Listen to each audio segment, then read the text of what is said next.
Well, good evening, everyone, and welcome to tonight's webinar with Dr. Bill Keeney, which is titled 4 Steps to Better Spelling Instruction. My name is Sue Hegland, and I'm a board member with the Upper Midwest branch of the International Dyslexia Association. And we are really pleased that so many of you are able to take part in this webinar, either by joining us live or by watching the recording. This is our mission at each of the branches of IDA to bring good information about language and learning to anyone who is interested. So the first thing we need to do is take care of a few logistics. For those of you who are here with us live on GoToWebinar, you should see a control panel window that has a questions tab in it. You may need to click on that there's a little arrow next to questions, and you might need to click on that little triangle to open up the questions box. But then you can type your questions or comments into that box at any time during the talk. We will monitor those as we go along, and Dr. Keeney will answer as many as he can, either during his talk or at the end, depending on how those fit in. I also want to let you know that we may run over our scheduled time of 1 hour, but we are recording this webinar, so if we do run over and you need to leave before the end, just remember that you can always come back later and catch anything that you missed by watching the recording. So now let me introduce Dr. Bill Keeney. Dr. Keeney has a lot of experience to draw on in talking with us tonight.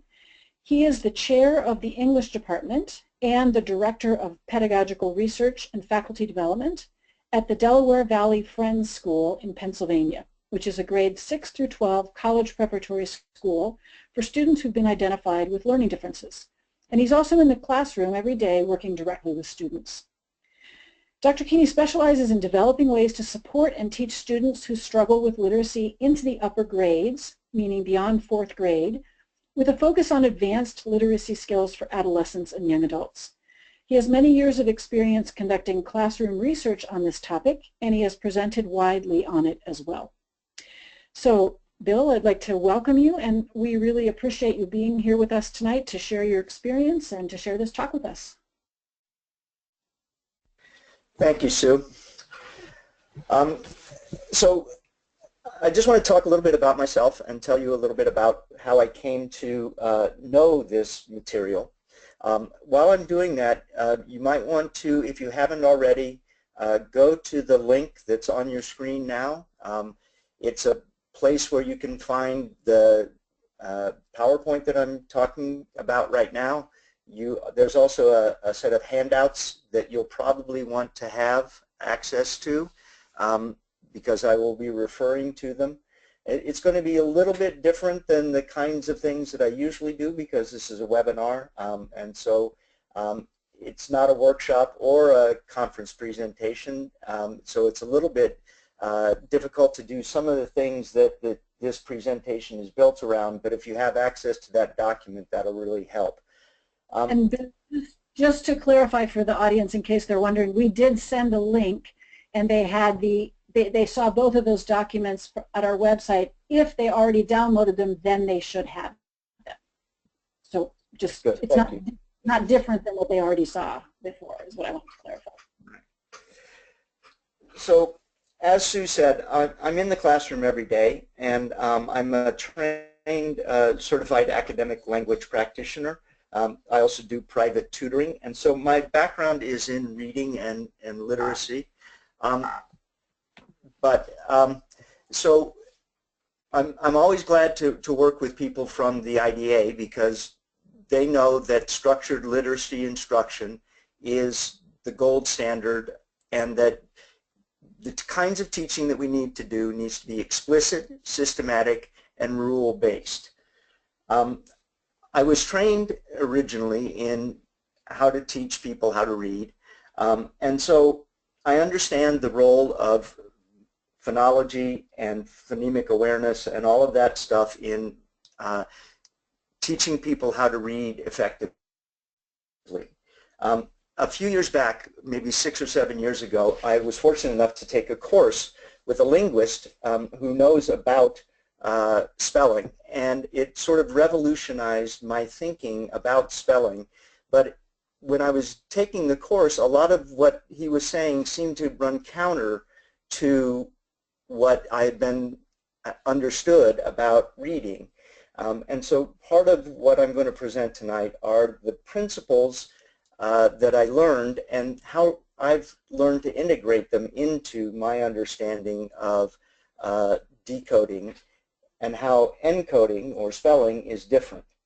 I only have an hour, and this field is very complex. It's as complex as learning to learn the rules of decoding. So I'm only going to have enough time probably to give you some of the basic principles and maybe a few examples of how to put this all into practice. I know that some of you have already heard from some of the people that I've learned from, like Gina Cook and Pete Bowers and Melvin Ramsden. And so some of the things that I will say will draw directly from them. I've learned a lot about what they do and how they do it. I think what makes mine a little bit different is that I'm coming at it from the place of a reading instructor. And so that's how I'm going to try to frame this. If we're going to teach the rules of the English orthographic system, we have to know what they are. And we want to teach them in a way that for the students or the people that we're tutoring are reliable and predictable and stable. Most people, including myself until about 10 years ago, and many reading specialists, get spelling wrong. We all know that when we read, we go from print to sound to meaning, and we do that, if we're skilled at it, automatically. And we hope that when we spell, we go from meaning to sound to print. And so we naturally think that the way to teach spelling is to go from speech to print. The problem is that it's not quite like that in English spelling. We don't have a transparent orthography. Instead, we have a morphophonemic language. English spelling is highly regular, but it's an orthographic system that is based in morphophonemic spelling that morpheme takes precedence over letter sound simplicity. And so morphological awareness and teaching morphology from the very beginning is very important. We also know that morphological awareness makes a unique contribution to reading, and so teaching morphology is going to help their reading as well as their spelling.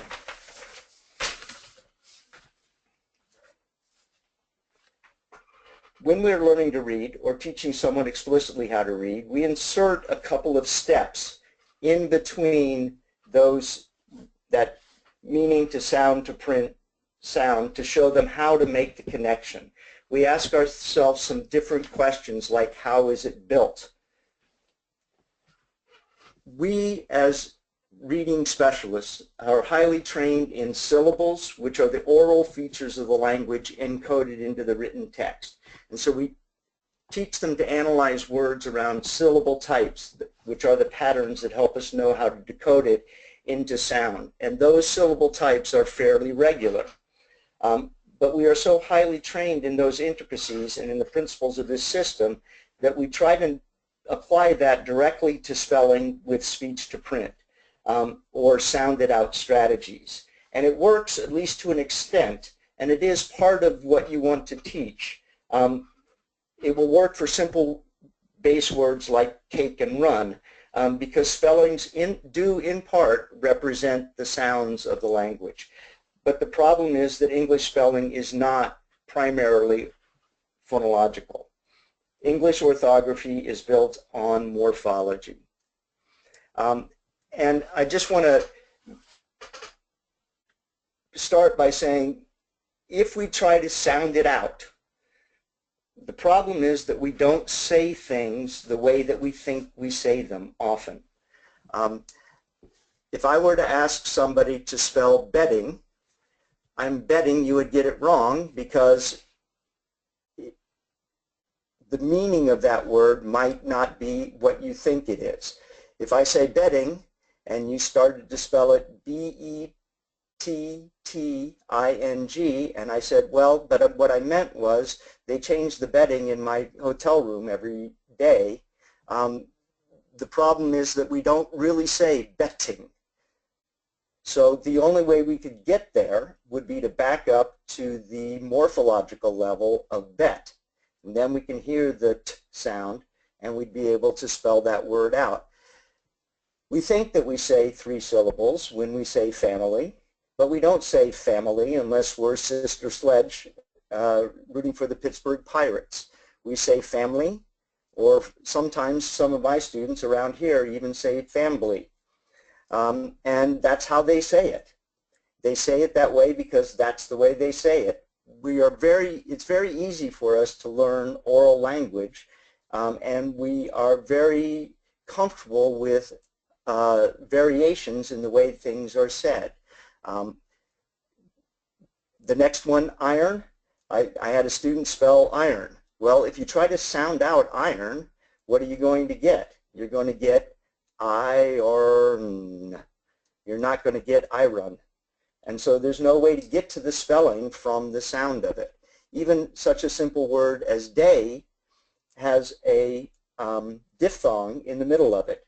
A, all of our long vowels except for E, are diphthongs that have 2 phones in them that we hear as one phoneme. And so if we say, well, break it up into the various sounds, you might get a spelling like D-A-E-Y.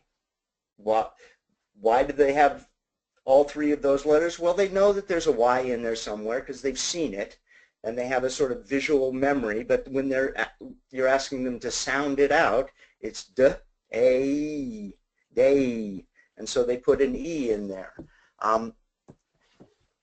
We say things every which way. We are very capable of discerning the variations in the allophones, and we often don't say things the way that we think we do, and we also have a variety of accents and dialects. My Texas friends say I didn't hire you, but I can fire you. Well, how would you sound that out according to a regular system of spelling? I didn't hire you, but I can fire you. That is something that a natural speaker would be able to understand perfectly well, but trying to spell it from that accent would not produce the kinds of spelling that the orthography requires. I'm not going to wander around into the wilds of into wild old words and phonology and the IPA and all of the things that that you might need to know in order to understand how we actually produce the sounds. But I'm just going to use this analogy. Words grow up in the wild. They happen in the oral language. They happen over time. They happen in very little microclimates all over the world. Sometimes they even happen in different languages and then make their way into English. And so oral language is like a meadow where you have all of these plants that have evolved with their own little quirks and their own little histories and their own little developmental structures. When we put them into spelling, though, we put them into a garden where the things that are alike in their meanings and in their word histories, we spell similarly into patterns that are regular and structured. The word orthography means correct or regular writing. And so when you instruct in spelling, what you want to do is put the emphasis on the regularities, on the rule-based structural regularities that actually exist in the language. As Diane King likes to say, English is not crazy. It's complex. It has words from many other languages, and it has a very deep history. But what we want to do is try to understand what are the fundamental laws or regularities that we can teach students so that they can rely on those principles when they go to spell. We want to teach them how to use them in our instruction. I will give you some resources of people who have developed a lot of instructional methods around this, including the two that I just mentioned, Pete Bowers and Gina Cook. But one thing I want to start with is, let's not just make up rules. I'm sure all of you have heard this rule: I before E except after C, or when it sounds like A, as in neighboring way. Well, that's a rule with two exceptions, except that there are 33 violations of this rule, including common words like either and height. Now, that's one weird rule, and it's not one that we might want to seize hold of and try to foist onto our students. It's a generalization that sometimes works, but it's not really a rule or a law, and we shouldn't just make things up. Imagine if I told you that spelling is, there's just no way you're going to be able to tell how a word's going to be spelled. Imagine that you have to memorize a whole bunch of sight words or red words or irregular words or misbehaving words. Instead, what I would emphasize is that spelling is regular. What varies is our pronunciation. When we spell, we should be able to articulate a reason for every letter in every word. Think about the word behave. How is that word built? Well, it has two morphemes, BE and HAVE. Now, the BE is not the verb to be. It's a prefix that you see in words like become and bewilder, or even bequeath. And then HAVE in this word is pronounced have, right? So there's a reason for that E at the end, but usually when we see the spelling HAVE, it's pronounced have. Now, why do we pronounce it have, and why do we pronounce it have in this spelling? Well, I don't know. We do. We pronounce it that way because we do. I know that there's a reason for the E at the end of that, because you can't end a regularly spelled word with the letter V. So if we teach regularities, oftentimes the word SAID, said, is said to be an irregular word. But if you see this structural matrix, you can see that it's perfectly regular in its spelling. We have pay, pays, and paid. We have lay, lays, and laid. And we have say, says, and said. Now, why do we say says and said instead of says and said? I don't know, because we do. Why do we pronounce things the way that we pronounce them? We pronounce them that way because the language evolved over time, and we are very good at learning oral language. It's natural to the brain. Spelling and writing are not.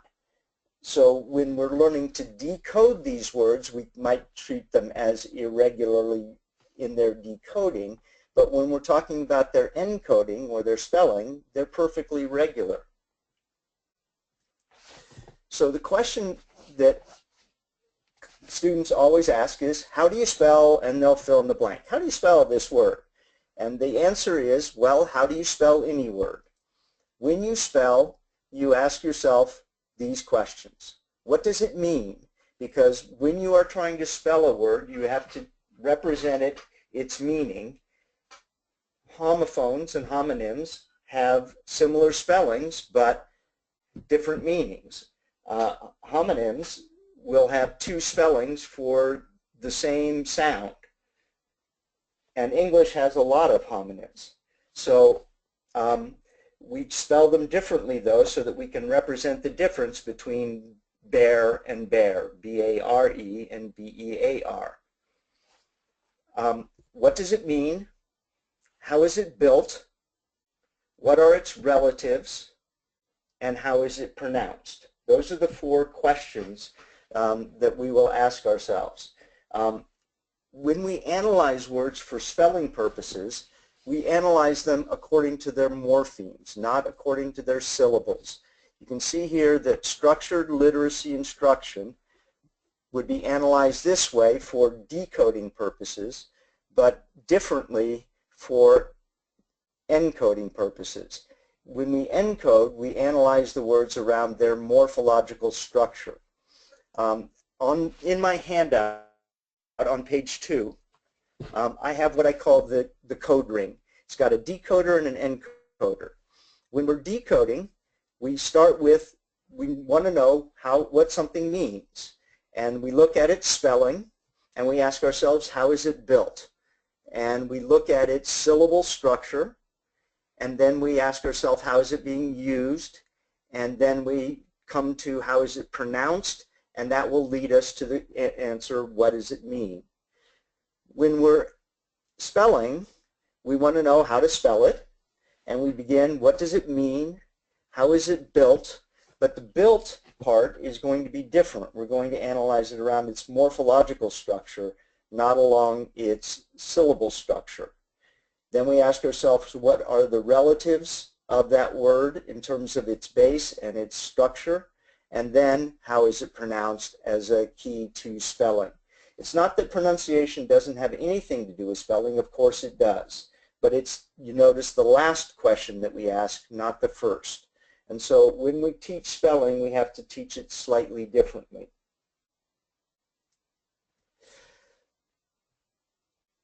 What I'm going to base all of my instruction on are these 5 principles, and that's what my talk tonight is going to be built around. The first one is that spellings are built around elements.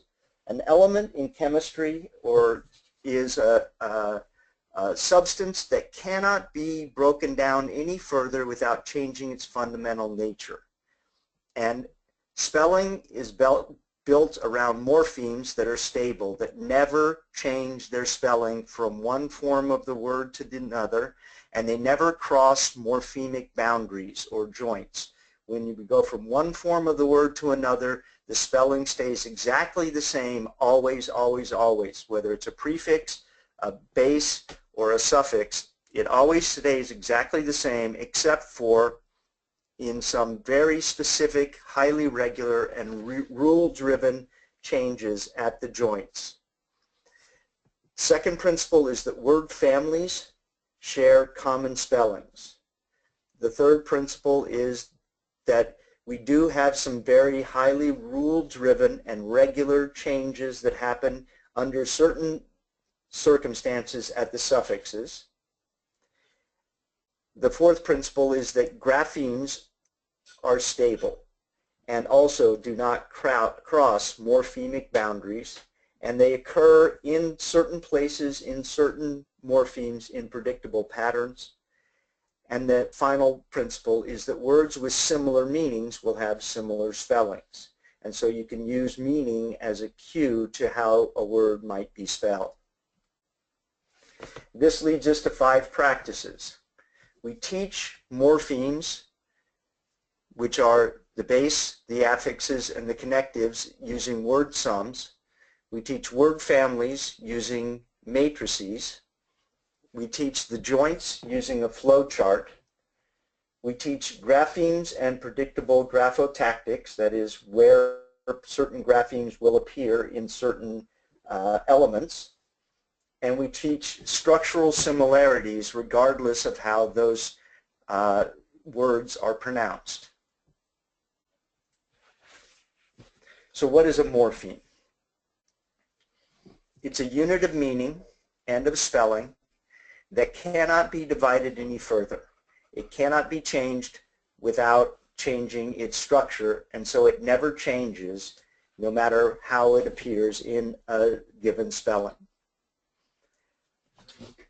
If you look on page 3 of my handout, you will see a chart that is a little more detailed than this one. But basically there are 3 different kinds of morphemes. There are bases, there are affixes, and there are connective letters.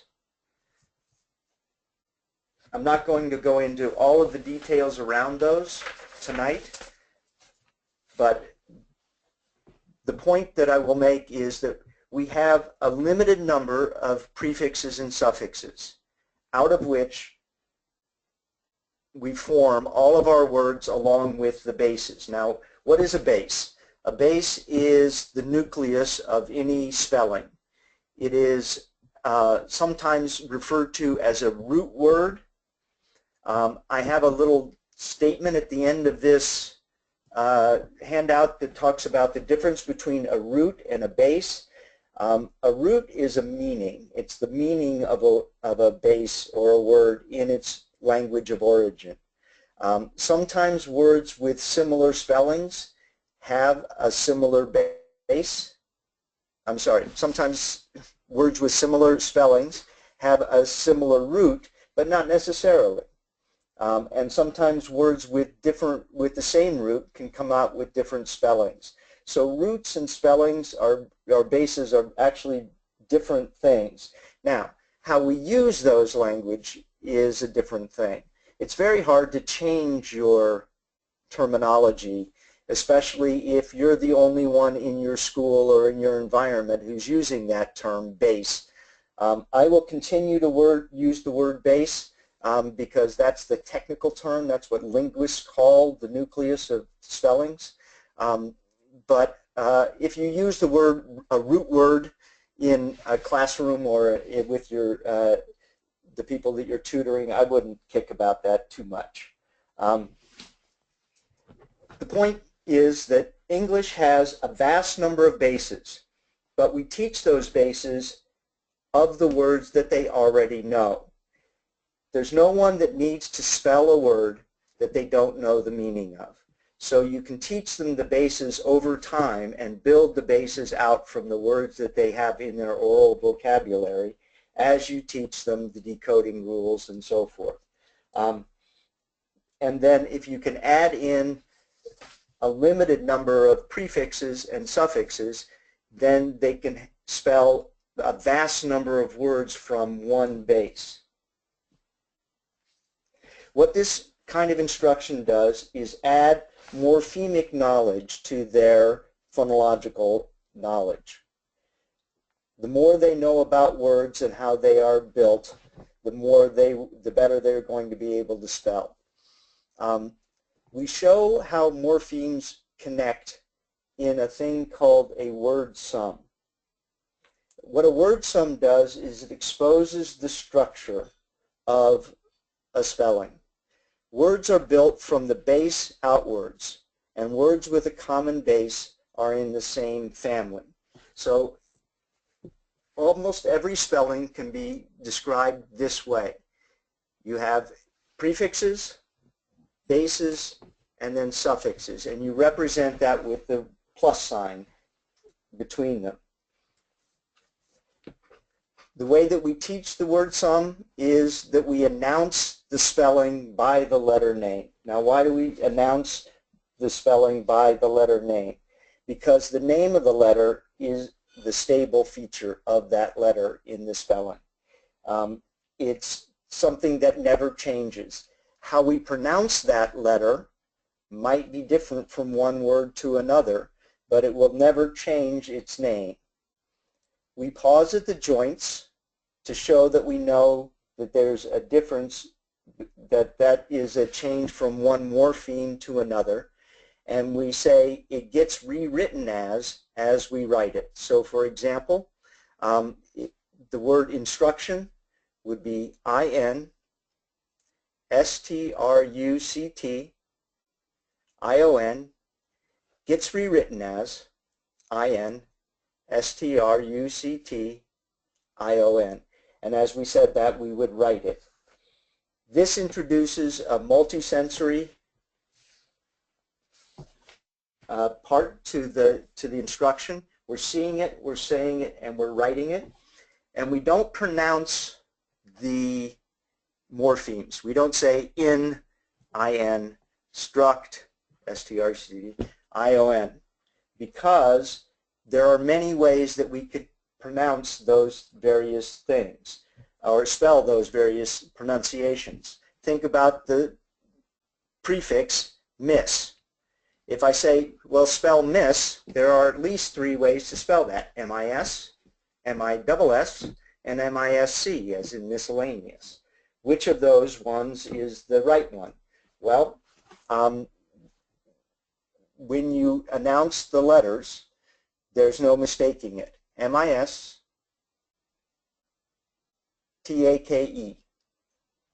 And we have the word mistake.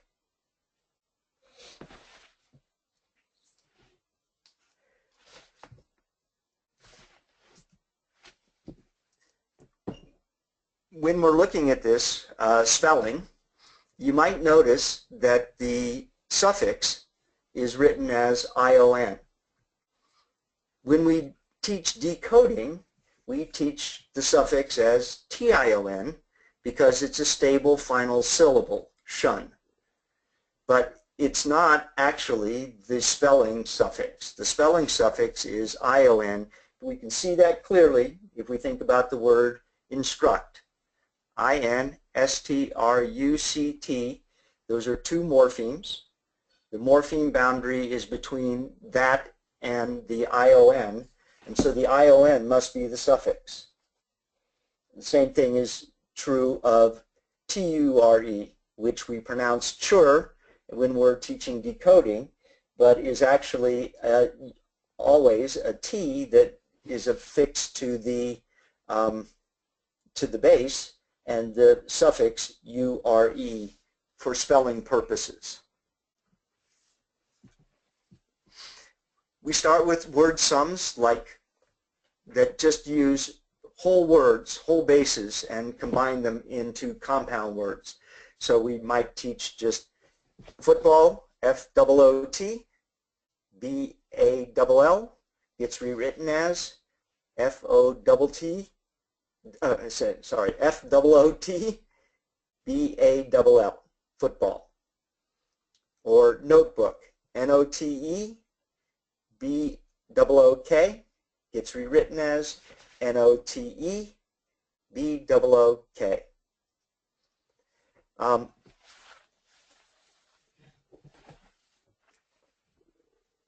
When we do this, we can also talk about their meanings and how compound words mean what they mean.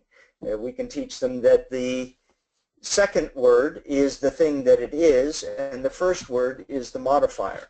So what's the difference between a houseboat and a boat house? Well, a houseboat is a boat that has a house on it, and a boat house is a house for boats. Now, those may not be familiar words to some of your young kids up there in the upper Midwest, but down here in Philadelphia where we have Boathouse Row, that would be a very familiar word to almost all the school kids in our area. You can also talk then about why TH as a letter string is not a digraph. It's not pronounced th or th, either one. It's two letters that belong to different morphemes, and so we pronounce them with the morpheme that they belong to, not as a letter string. It's not Boathouse when we write it out, although it might look that way.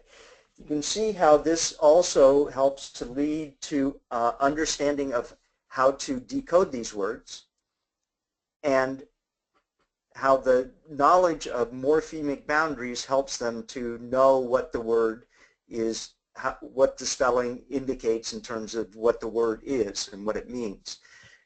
That crisscross thing is also very useful to teach early on because when you get to prefixes, oftentimes they will crisscross as well. Reject means to throw something back. And so the back, the re part, comes after the throw part, that crisscross meaning that we get with prefixes and bases.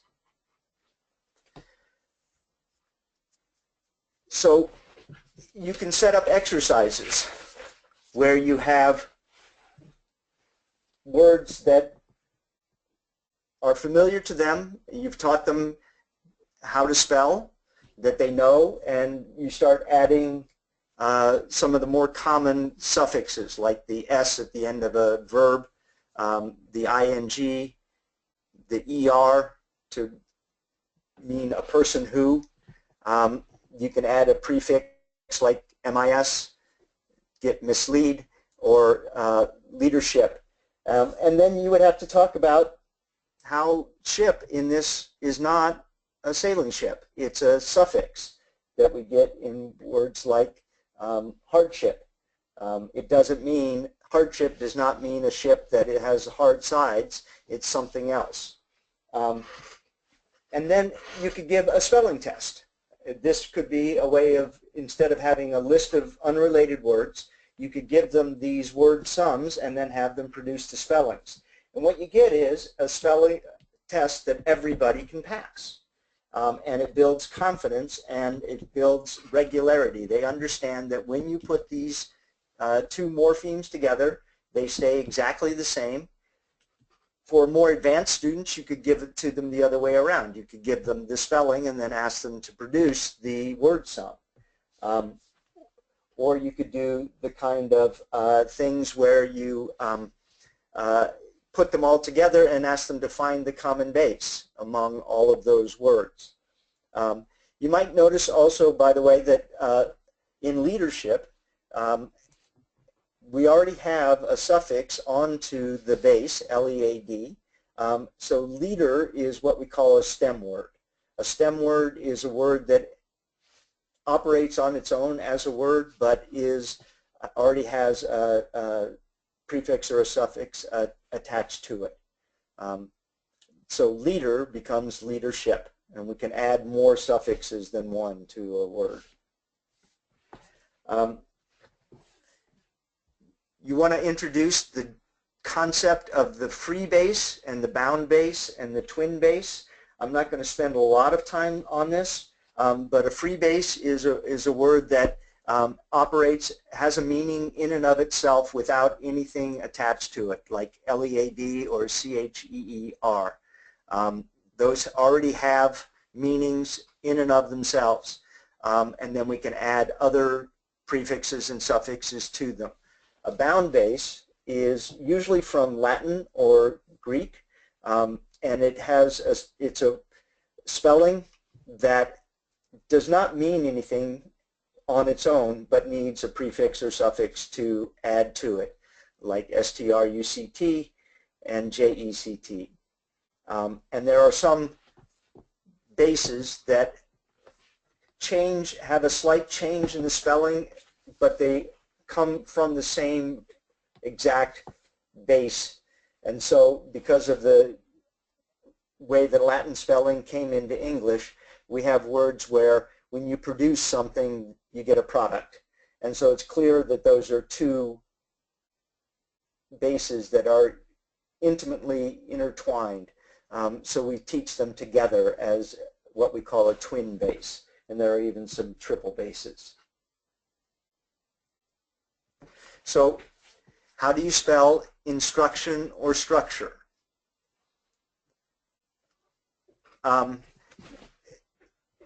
Are shun and chur suffixes? I think I already covered that. I don't think I'll go back over that.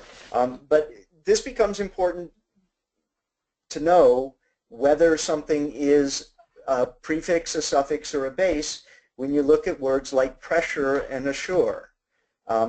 When we're reading pressure, what is the base? Well, it's P-R-E-S-S, and then there's a suffix, U-R-E.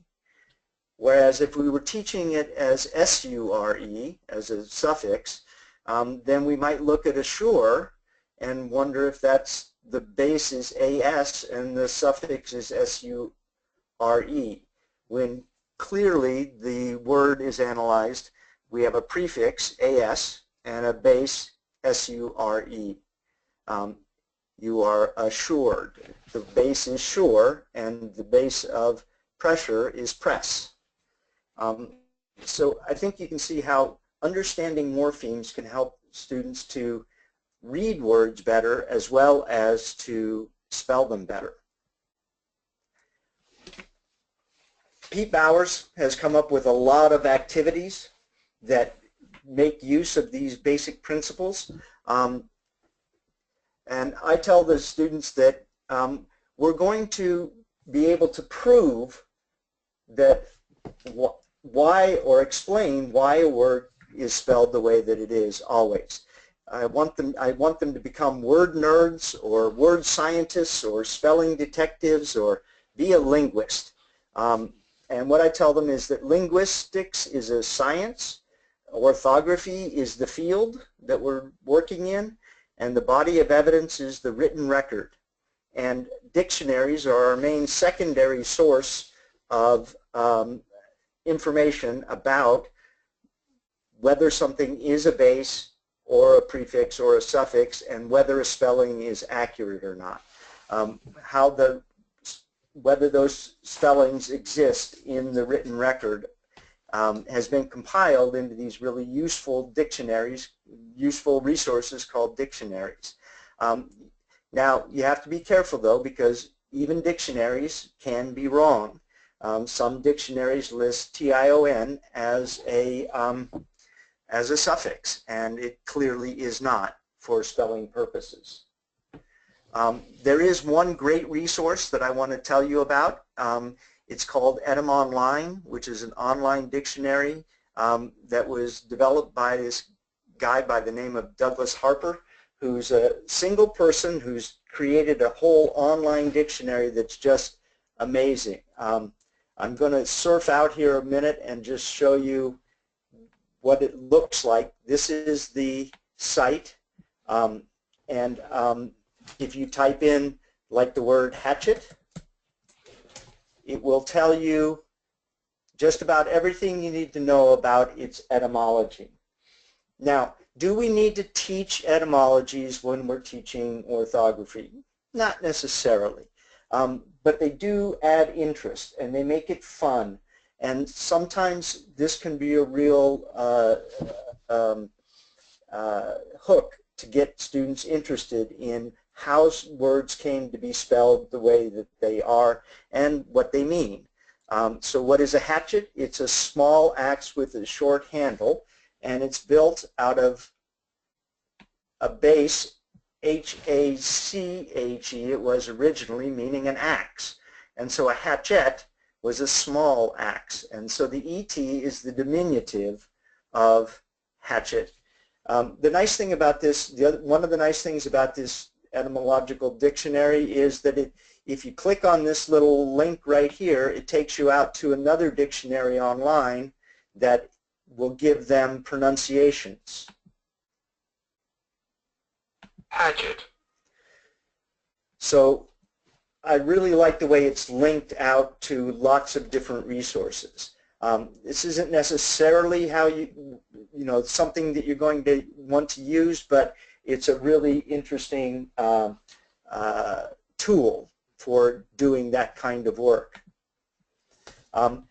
So when you're working on these things, a lot of times you want to work in what are called minimal pairs.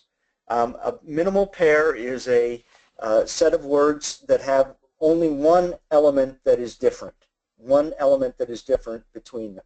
So if we look at hatched and hatchet and hat check, you'll notice that even just to read those words, how they are pronounced, we have to know what the morphemes are.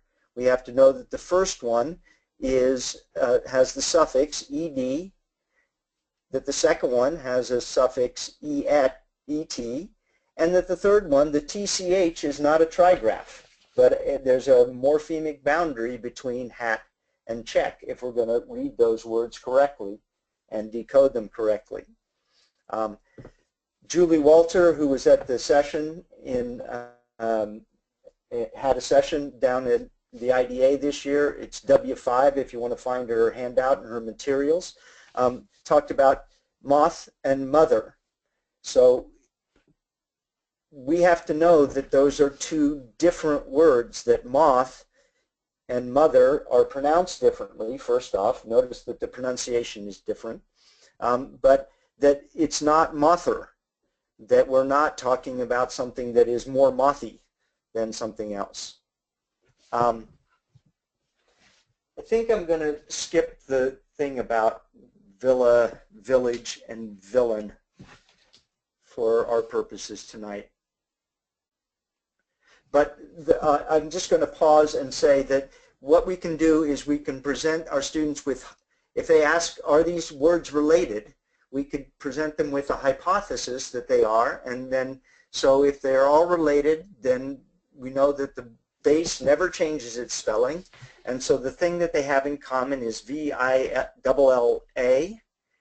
So what would that leave? Well, that would leave G-E and I-N. Well, that doesn't work because there are no G-E and I-N suffixes. At least there's no suffix that's just GE. So we can prove it morphologically. We could also prove it etymologically by going and looking up the roots of villa, villain, and village. And we would find that there are some similarities and there are some root meanings that are similar, but the bases are different. Because village, V-I-L-L-A-G-E, has its own spelling that is different. If you want to have some fun, by the way, and if you want to learn about the difference between root and a base, look up the etymologies of silly and salute. They both come from the same root word, but their spellings are very different, and so they have different bases. One of the things that we can do is, I'm not going to say that we don't ever want to talk about pronunciation when we talk about spelling, and we can use spelling a lot of times to do diagnostic work to figure out where their difficulties are. Jan Wasowitz from SpellLinks has this example, which I thought was really terrific, and so I stole it from her. If we see somebody spelling visible in the first way, without the I, then they might have trouble with syllable segmentation. If they spell it visible, they might have sound discrimination difficulties. If they spell it without the E, then they probably have an orthographic knowledge deficit, that they didn't know that that final syllable should have an E at the end. And if they spell it with an ABLE, they might have a deficit in the storage retrieval of their orthographic word memory or image, what's called the mental orthographic image. There are other things that you could do with this because of IBLE and ABLE. There are differences in how those evolved and how they're used, that there are only a certain number of words that have IBLE at the end of them. But that's probably more arcane than you're going to be able to teach to students. But I came across this really interesting example. Somebody had spelled classified as classified. Yes, they're hearing classified. They're hearing when they say the L, they're hearing a vowel in between there, classified. And maybe that's even how they say it, classified. And if that's the way they pronounce it, you're not going to talk them out of by saying, well, there is no vowel sound in between those two. Well, there's no vowel letter, but there is a sound in between, classified. That's the way I say it, classified. So how do you solve that? Well, and also notice that they got all the rest of the orthography right. They changed the Y to an I, and when they added the ED, they had the IFY perfectly spelled. So they had some really good orthographic knowledge, but what they didn't know was that the base is the word class. I bet they know how to spell the word class.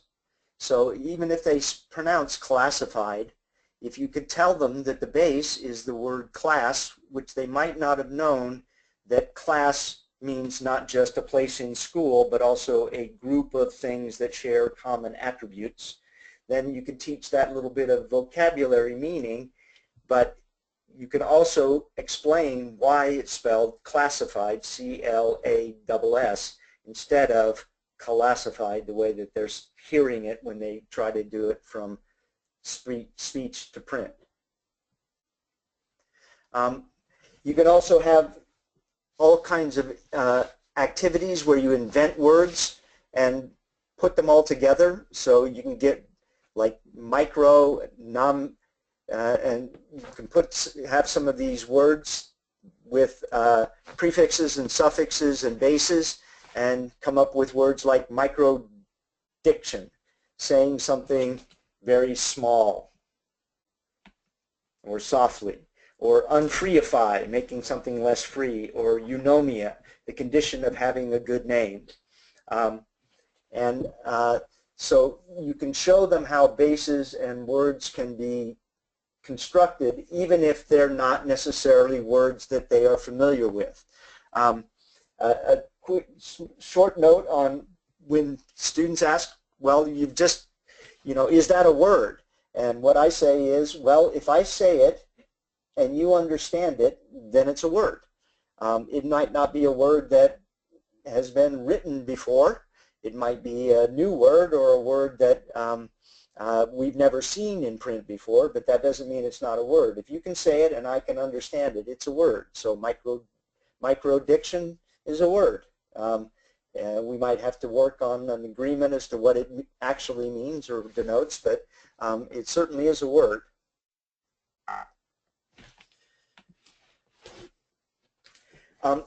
You can also then teach them by analogy. So if you reverse the base, V-E-R-S-E, verse means to turn back. So reverse means to go back again. And so what does research mean? Well, it means to search again. You can do it also with that ET ending. A piglet is a small pig and an owlet is a small owl. So what would a toilet be? Well, if we go to Edam Online, we find out that a toile was a small clothes bag and a toilette was a smaller, a toile was a cloth bag for clothes, and a toilette was the small bag that you carried your clothes in. So is bucket a small buck? Well, it turns out that it is. If we go to Edam Online, a buck was a big barrel and a bucket was a small barrel.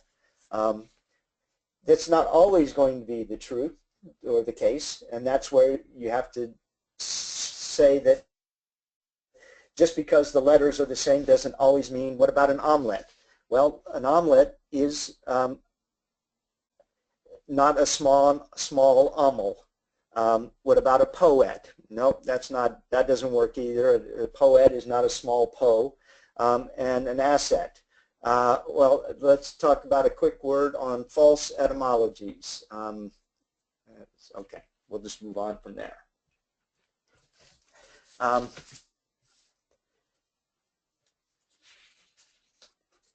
When we teach vocabulary, when we teach spelling, we teach it separate from, we can teach it alongside of word study in general, vocabulary and etymologies, but you need to keep remembering that spelling is for words that you already know.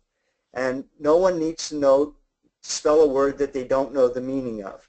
Etymology and word study can help develop interest in words and you can help develop their vocabulary through word study, but the spelling instruction should generally be about words that they already know the meanings of. So how does this inform and improve our instruction? It gives us regularity and predictability.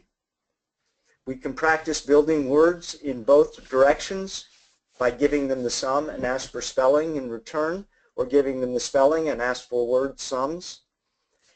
We can give them units and lessons that have stable spelling patterns, and we can teach them that morphemes matter even in decoding.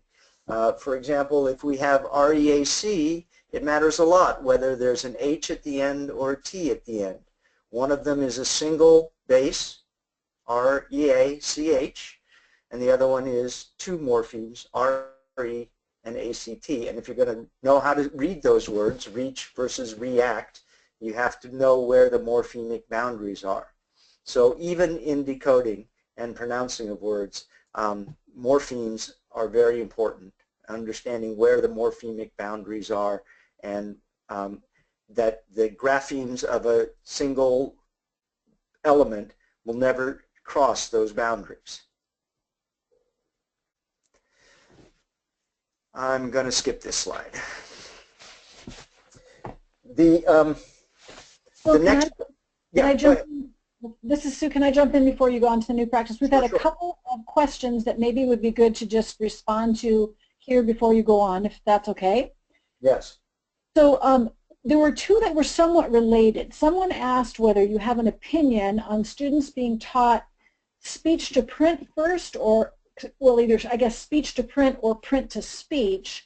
And someone else asked a related question that said, with young children, she generally begins spelling instruction with simple orthographic patterns and then adds syllable patterns for 9 and 10-year-olds. But what you're talking about, when would you suggest incorporating morphophonemic spelling and instruction and talking to kids about the fact that morphology actually takes precedence over letter sound simplicity? I think the answer that I'm going to give is that when you're teaching reading, teach the syllable patterns and teach it that way. When you're teaching spelling, you need to teach it as morphemes. And so the answer is what Marianne Wolf says. What do they need? All of it, all of the time from the beginning. Thank you. Great. And then there was another kind of duplicate question, if you will. One person asked, how do you help kids understand that you're talking about a TION if you're talking about decoding, and you're talking about an ION if you're talking about encoding, and why they're different? And then someone else said, you know, I love what you're saying about spelling, especially that no one has to spell a word they don't mean the meaning of, but they're wondering about when you're decoding, where you have a situation when a student understands a word in print but can't pronounce it, and they actually don't know how to, they don't know the pronunciation, but they could still understand it. So just wondering about how you kind of reconcile both of those. I don't know if I asked that clearly, and if I didn't, I can repeat it. I'm trying to understand the question. So if a student can... I think the question is really about the difference, having a different process that you go through when you're decoding, where you deal with pronunciation, and then starting from meaning when you're spelling, and you know, does that create confusion in kids, I guess? One way that you can do that is by being very careful about how you say things and being accurate in what you're saying.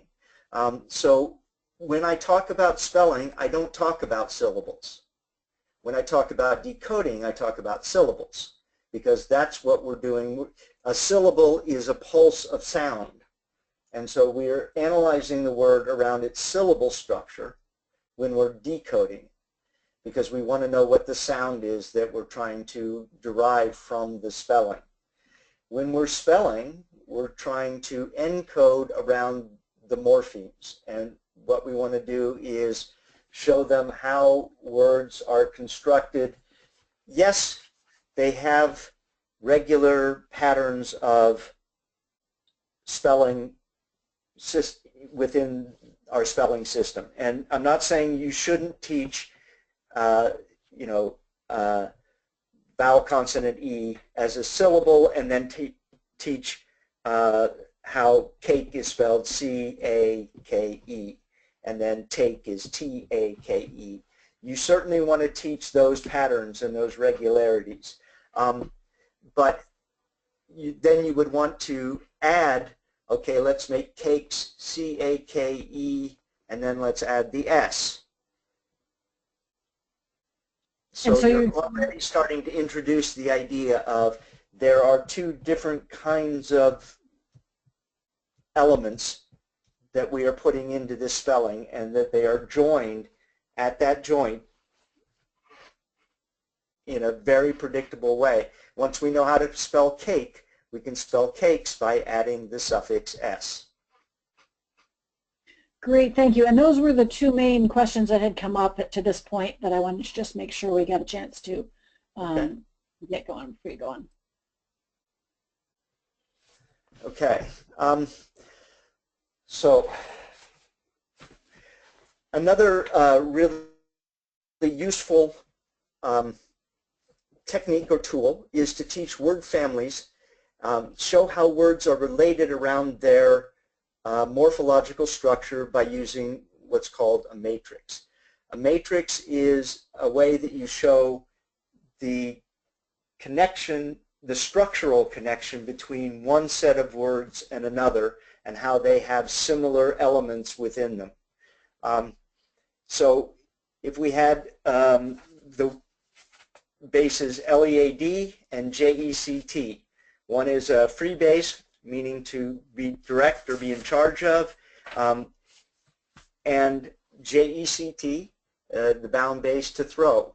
By the way, LEAD, you have to know which one it means to know how to pronounce it correctly, because there's another word, lead, that is spelled exactly identical. So we have to know whether we're talking about a verb or a substance.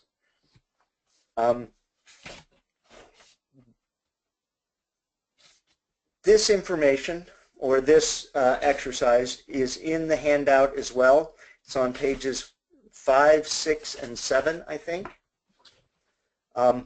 We can play games like find the common base, go through here and see which of these letter strings belong to the same family. Well, we have lead and mislead and leader. We can circle those. And then we have to talk about how PLEAD does not have a prefix P. There is no P prefix. And discover, discount, coverage, and counter. The base is, there's cover, C-O-V-E-R, and C-O-V-E-R in coverage, and then C-O-U-N-T in discount, and C-O-U-N-T in counter. And for each of these, for older students, I might give them some challenge words like leaden. And is leaden in the same, is it the same base or is it a different one? Well, as we just said, it's not. And then what about D-I-S-C in discover, discuss, and discuss? Is D-I-S-C the base in discover or in discount? And so you're teaching them to be aware of and see how these morphemic boundaries work.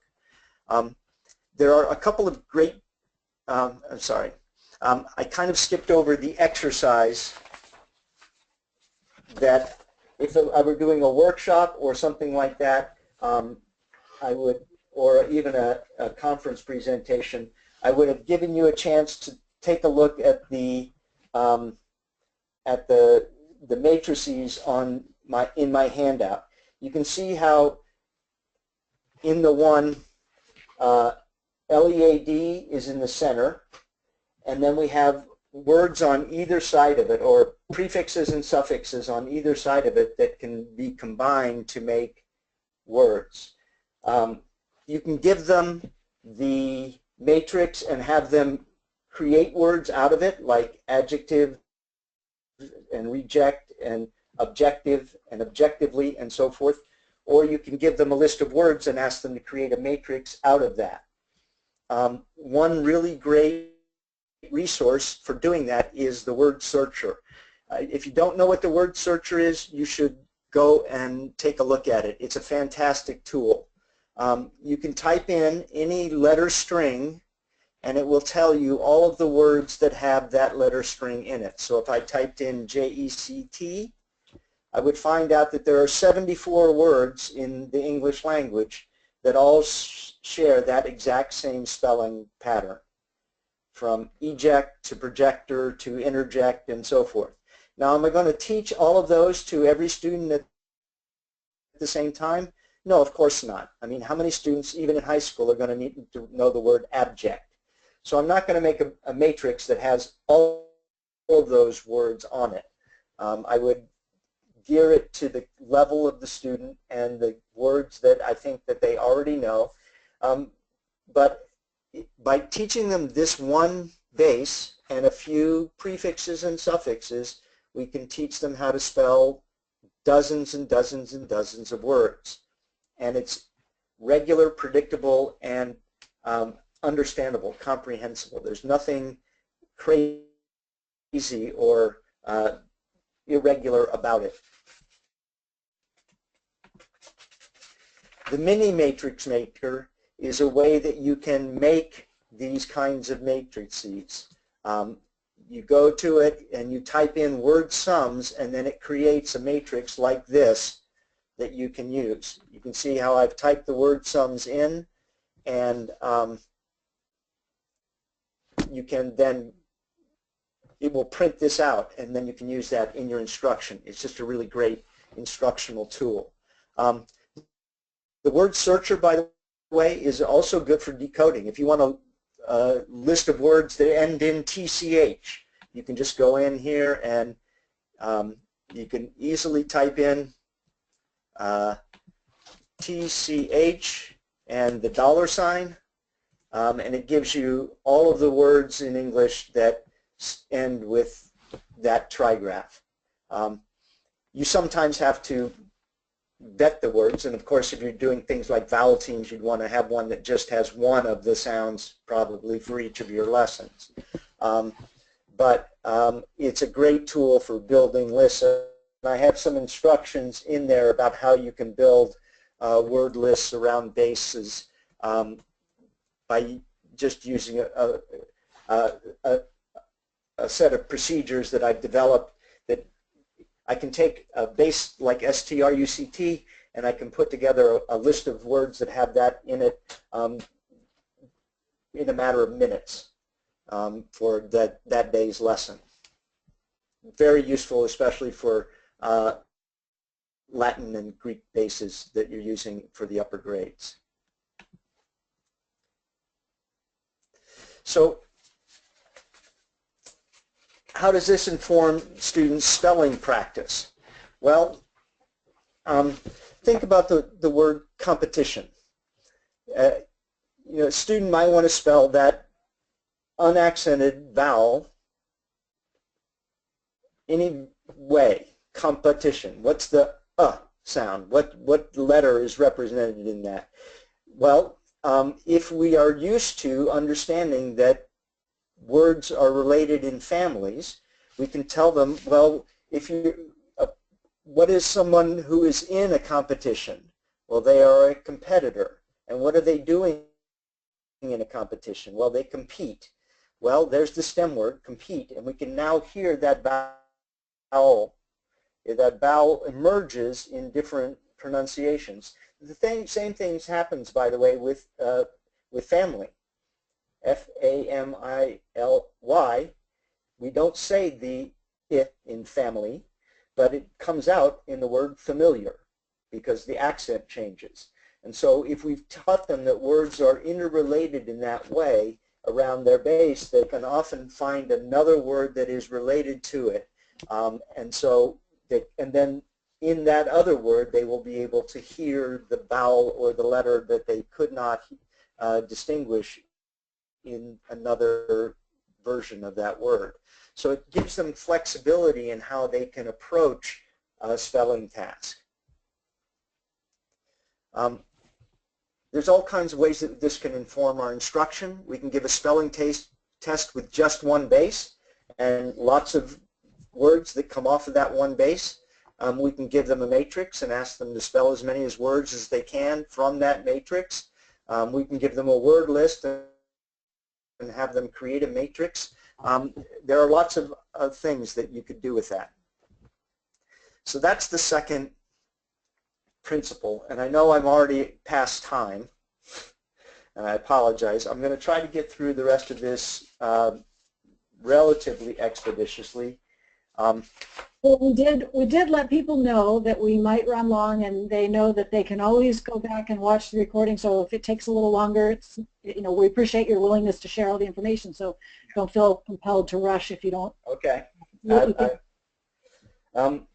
So for this next part, you'll want to turn in the handout to pages 8 and 9.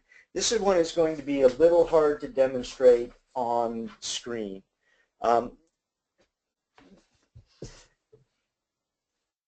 third principle that we have is that elements never change their spelling from one form of the word to another. They simply join the elements together at the joins, and the spellings stay exactly the same no matter how the word, what form the word is appearing in, what form the element is appearing in. But there are three very regular and rule-driven suffixing rules. And most of us are probably very familiar with all three of these. We drop the final E when we add a vowel suffix. We change the final Y to an I.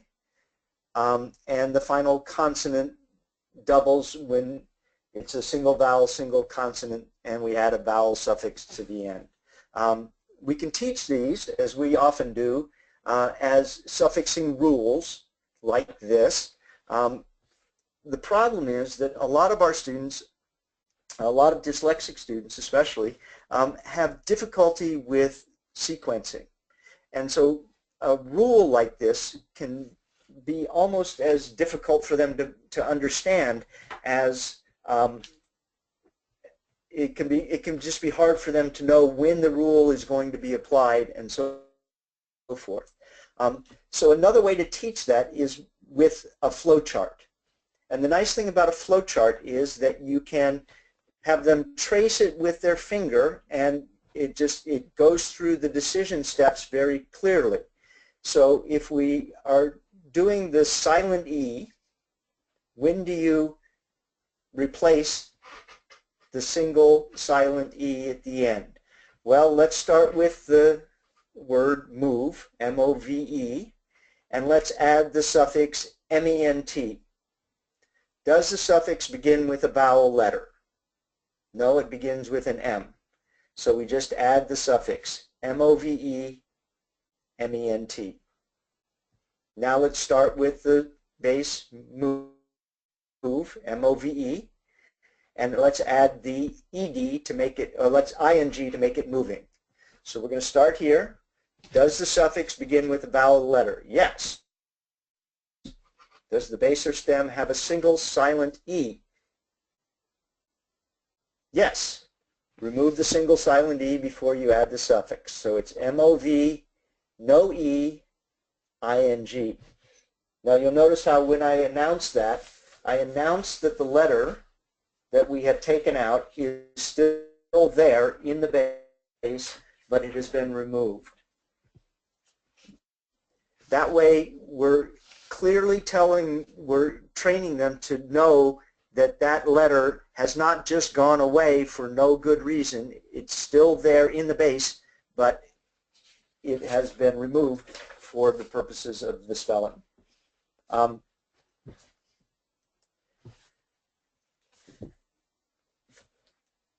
So in this case, we would have M-O-V-S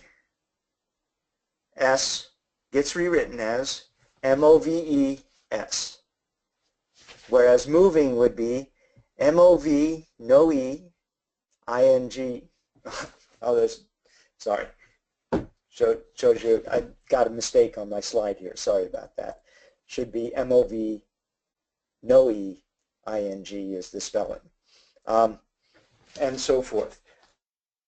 In the handout, I have all three of the suffixing charts separated out, and then we have what's called the big suffixing checker, which is a flow chart that works for any suffix in the English language, no matter what base it's being added to.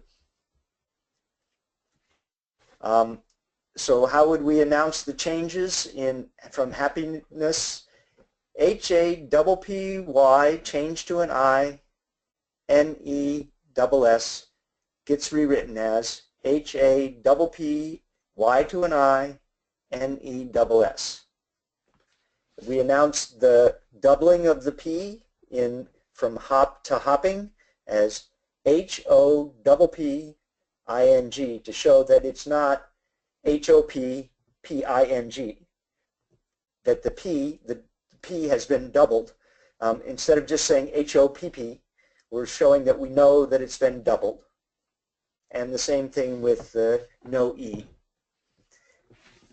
And what you find is that when you start doing this, you find out that you start to learn, and the students start to learn when things have actually been doubled and what they are. I mean, are the L's in hopefully doubled? Well, H-O-P-E, and then F-U-L is a suffix, right? Hopeful. That's a word just by itself, so the L-Y is its own suffix.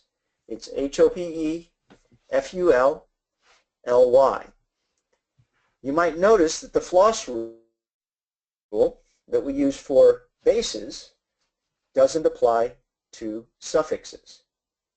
It does apply to any double S because we can't have a word that ends in an S that looks like a plural if it's not. But it doesn't apply to hopeful. So you wouldn't have somebody then spelling it H-O-P-E-F-U-L-L.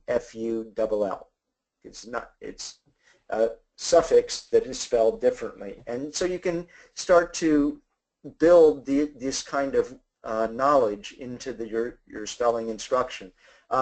One of the questions that you asked was what to do at the very early age. One of the things that I would like to say is that this is one of the reasons why spelling instruction should continue well past where it typically does now. I would say spelling instruction should continue right into high school, but that's just my view on that.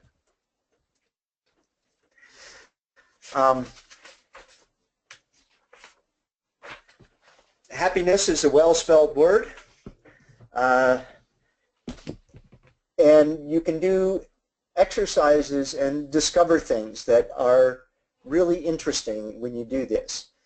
If we put happy together with some of the other words in the family, we have unhappy and happiness and happily, but we also have words like happen and happened. What is the root of happiness? It's H-A-P, meaning an event or an occurrence. So we discovered that happy is actually a STEM word. We don't often think of it that way, but because HAP is a bound base that doesn't now occur in any words unless it has a prefix or a suffix, but it does occur in words like perhaps and mishap. And that SH in mishap is not chap. So we start to see words as they are really constructed in their spellings, and this morphological awareness helps with all kinds of reading and decoding as well. So how does this improve our instruction? It breaks it down into simple steps. It reveals patterns. We can introduce one or two concepts at a time, and the practice builds confidence. You can see in my handout I have a couple of exercises that I've put together that work with these suffixing rules, the doubling rule and the silent E rule, and you can work back and forth between decoding, and you can also explain why that spelling is the way that it is in terms of its decoding of the words. Why would you have hidden and hiding? Why is there only one D in one and two in the other? That's for decoding purposes. And for encoding purposes, the rules are very regular and predictable.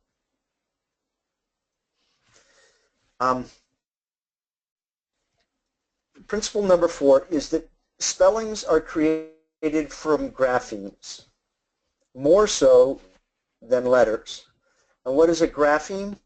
Well, a grapheme is a 1, 2, or 3 letter string that represents a phoneme.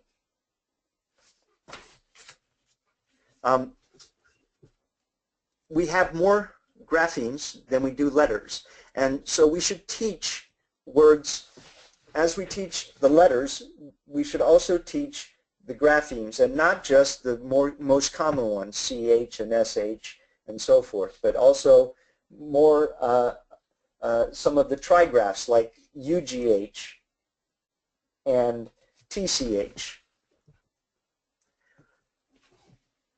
We also want to teach them that words that mean similar things will be spelled similarly, regardless of the pronunciation. Height and weight are pronounced differently, but they're spelled the same because they mean similar things, even though they're pronounced differently. Words he, she, they, and them all are pronounced very differently, but they all have that same spelling element. Not only at the morpheme level, but at the grapheme level. Even graphemes can have families. TW seems to mean sort of a two-ness, no matter where it appears. Two, twin, twice, and between. Also notice that the W in two is pronounced in twin and twice and between. So that might help them to remember it.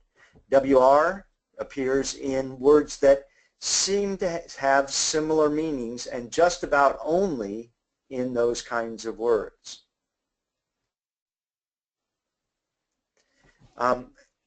We want to teach structural similarities.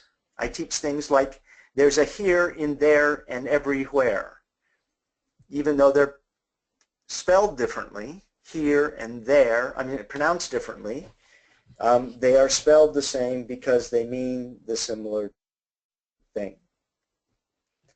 You can see this kind of a structural regularity, be and being and been, and do and doing and done and does, go, going, gone, and goes.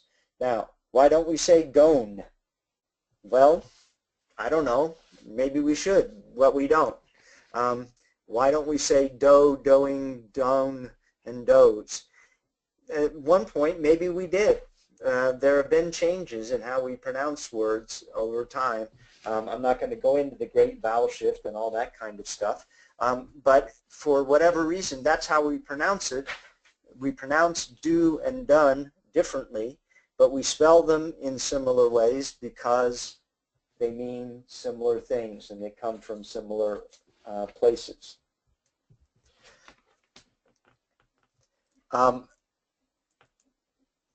We need to teach graphemes, as I was saying. Almost all the phonemes in English have multiple graphemes, as we know, and we have more digraphs than we have letters in English spellings. So we want to teach those, and we want to teach graphotactics, where certain graphemes can appear, and we need to teach position, where they appear in the element. Some graphemes only appear in the initial position, some appear only in the medial, and some appear in the final, and some can appear in one or more of those kinds of places, and we need to teach them where they can appear. Even a simple letter like B, which doesn't have that many different pronunciations, has more than one grapheme to represent it. We have a single B, which can appear in the initial, medial, and final position. The double B can appear in the medial position. This is a typo, sorry. It should only be in the medial. We can't put it in the initial or in the final position. And the MB, sometimes it also represents the sound B, but it also sometimes emerges in our pronunciation of words like bombardment, where the M emerges as a pronounced sound. When you're teaching the long E, you want to say things like the digraph EA sometimes is pronounced or represents E. And then when you're teaching the sound and the various spellings of it, The digraph EA sometimes is pronounced or represents eh. And when teaching A, occasionally the digraph EA is pronounced or represents A, and then give them examples. I like to teach digraphs and trigraphs as one written string. This is another reason why we like connected script, so that I would have them write rich, R-I, and then the CH would be connected as they appear here on the screen. That gets them to understand that those letters all represent one phoneme and work together as a group. And then you can give them grapheme spelling tests that everybody can pass. Why would you give them a group of unrelated words that are your vocabulary words for the week instead of teaching spelling as spelling? So all of these words, I would pronounce them and I would give them the trigraph and I'd say, okay, now spell sight, spell night, spell fight, spell might, spell sigh, spell right, spell tight, and so forth. So this is a spelling test that everybody, they've learned the grapheme, they learn how it represents the sound, and they're able to produce it and ace this test, and it gives them confidence that they know how to spell these words. I also like to do work with grapheme and phoneme matching and awareness. How many letters in cat? 3. How many phonemes? K, A, T. How many graphemes? 3. The C, the A, and the T. And then now let's talk about catch. How many letters? 1, 2, 3, 4, 5. How many phonemes? K, A, Ch, 3. And how many graphemes? C, A, and the final grapheme is TCH. You see how by teaching one grapheme instead of teaching each of the letters as being separate, I'm teaching them that they are linked as one single representation of the phoneme, TCH. You might notice that with mate, then you have to explain to them that a vowel consonant E is a split digraph where the A and the E are working together to represent one phoneme. And when we add a vowel suffix to that, there's another vowel letter that serves that function. But the grapheme is M, A consonant E, and the T goes in between to represent the T.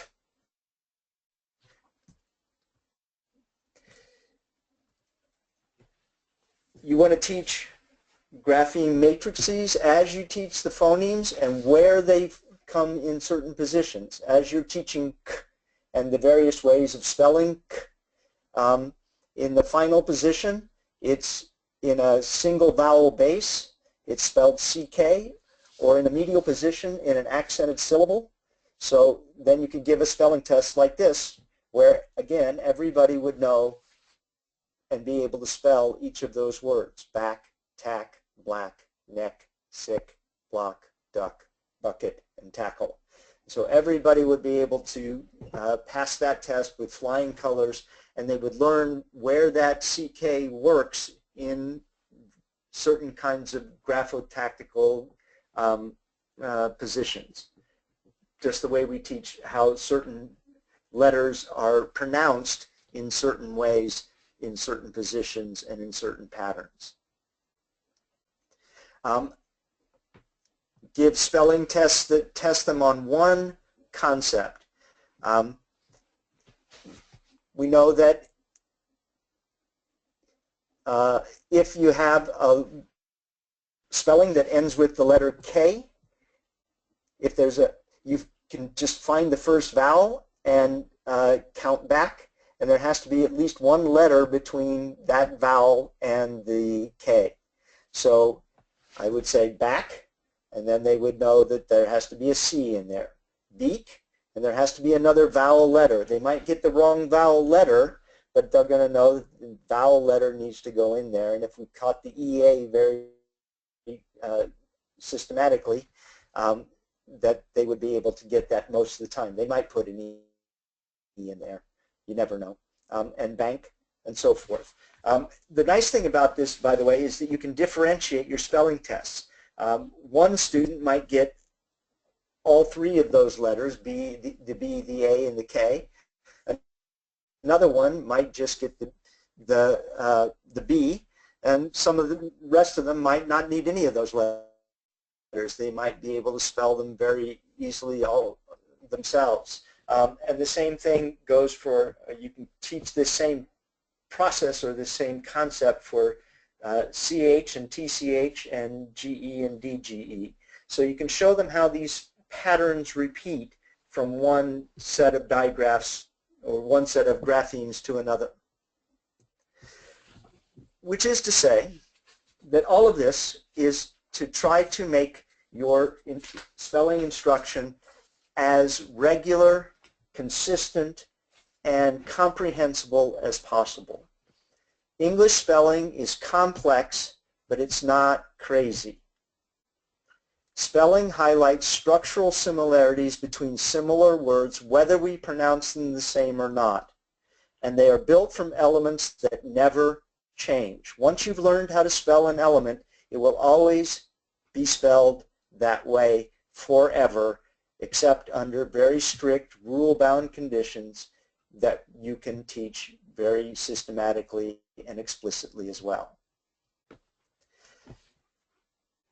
That's about all that I have. I'd like to acknowledge some of these people that I've learned from, and if you want to learn more about all of this, there are many, many, many resources that I would highly recommend, and here are some of them. I'd also like to acknowledge Marcia Henry, and if you want to do a more speech-to-print system, if you can't go this far in your thinking or in your instructional practices, SpellLinks is a great organization, and they do a lot of research-based and sound spelling practices as well, although they start with speech to print and stick with that pretty much explicitly throughout most of their materials. They also have a great listserv. I love SpellTalk. I think it's a great resource for thinking about and talking about spelling. We had a month-long conversation recently about whether hire, H-I-R-E, and H-I-G-H-E-R are one or two syllable words, and whether or not the fact that one has two morphemes and the other one only has one makes a difference in how we register that. That might not be your cup of tea, but for some of us, it is. I have many, many resources available online. If you'd like to get in touch with me or ask me any more questions, feel free to email me at any time. And I'd really like to thank the Upper Midwest branch of the IDA for inviting me tonight. Any questions? Bill, I think at this point we had, most of the questions that had come up, I think you've had a chance to address, and I think we'll probably let you go at this point. We really appreciate you being here. We thank you so much for taking the time to present, sharing your experiences and your practices with us, and I appreciate you sharing your email with people. If people have further questions that develop after they've had a chance to reflect on this, I know they can get in touch with you. And I will remind people that we do have webinars in our library that Pete Bowers and Gina Cook have both done. So those are resources that you can also go to if you want to learn more about all these things that Bill has been talking about. So thank you so much for your time tonight, and we wish everyone a good night.